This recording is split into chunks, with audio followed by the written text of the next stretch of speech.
ঈমান কমে যায় যতগুলো কারণে কোরআন এবং হাদিস তার উল্লেখ করা হয়েছে। ১ নম্বর অজ্ঞতা, মূর্খতা, বর্বরতা।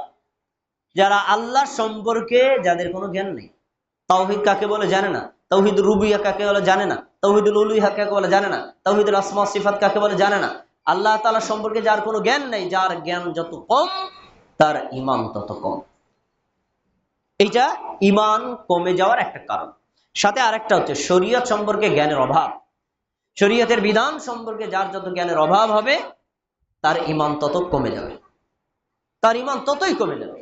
এজন্য আপনাকে শরীয়ত সম্পর্কে জ্ঞান অর্জন করতে হবে, এটা অত্যন্ত জরুরি।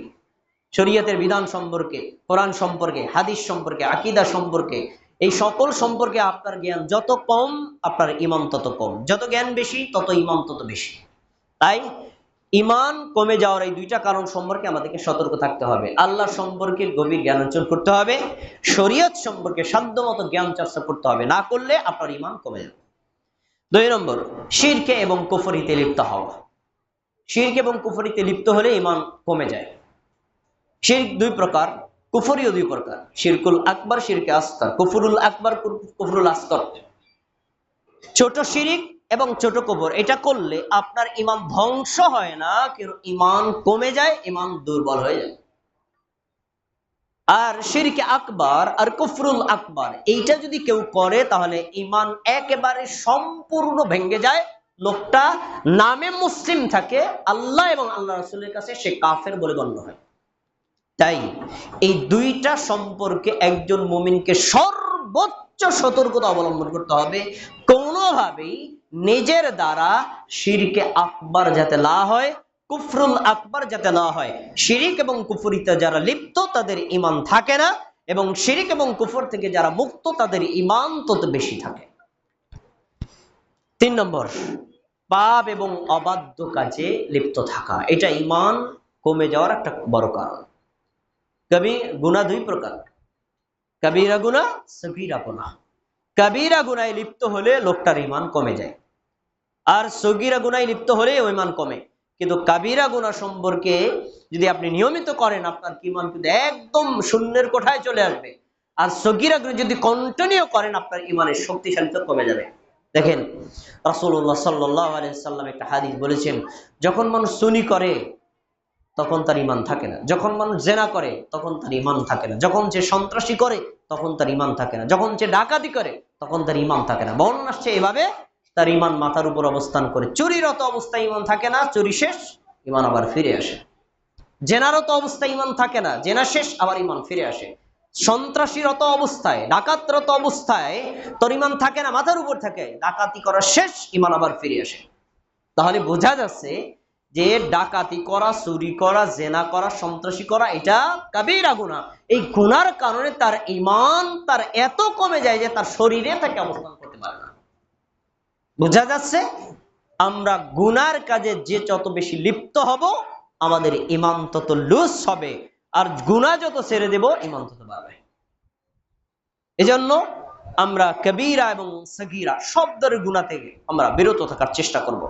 ৪ নম্বর, গাফলতি বা উদাসীনতা। আল্লাহ তাআলা কোরআন মাজিদে বলেছেন, ওয়ালা তাকুম মিনাল গাফিলিন, তোমরা গাফিলদের অন্তর্ভুক্ত হবে না।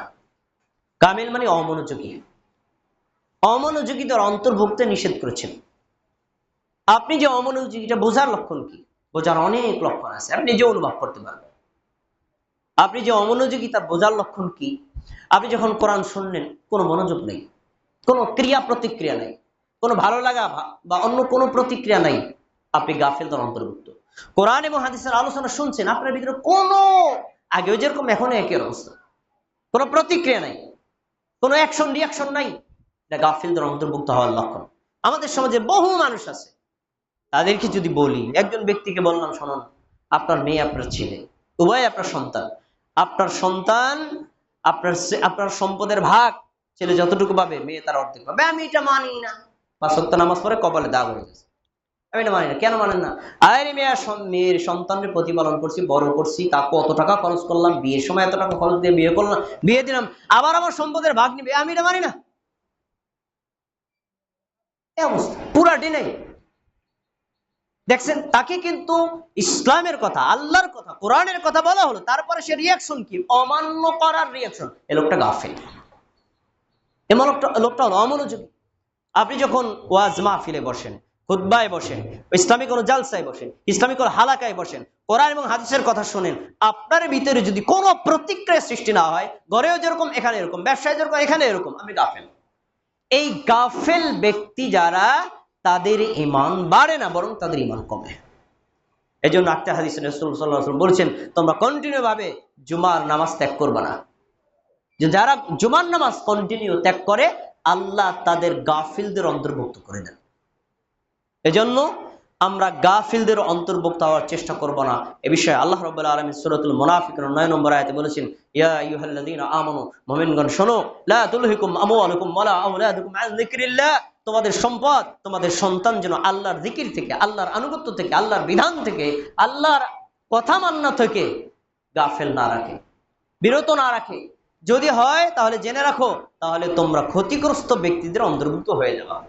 তাহলে আপনার সম্পদ, আপনার সন্তান, আপনার পরিবার, আপনার দুনিয়ার ব্যস্ততা যেন আল্লাহর আনুগত্য থেকে, আল্লাহর ইবাদত থেকে, আল্লাহর ঈমান থেকে যেন আপনাকে বিরত না রাখে। যদি রাখে, তাহলে আপনি পরকালে ক্ষতিগ্রস্তদের অন্তর্ভুক্ত হবেন, গাফেলদের অন্তর্ভুক্ত হবেন। খুব গুরুত্বপূর্ণ কথা। খুতবার শেষ অংশে এ কথাটা আমাদের সকলে মনে রাখতে হবে যে ঈমান কমে যাওয়ার মোস্ট ইম্পর্টেন্ট কারণ হলো আমরা যদি অসৎ সঙ্গ অবলম্বন করি। এই অসৎ সঙ্গ ঈমান বিনষ্ট হওয়ার, ঈমান লুজ হওয়ার সবচেয়ে বড় কারণ। আমাদের সবাইকে এ বিষয়ে সতর্ক থাকার তৌফিক দান করুন। আমিন।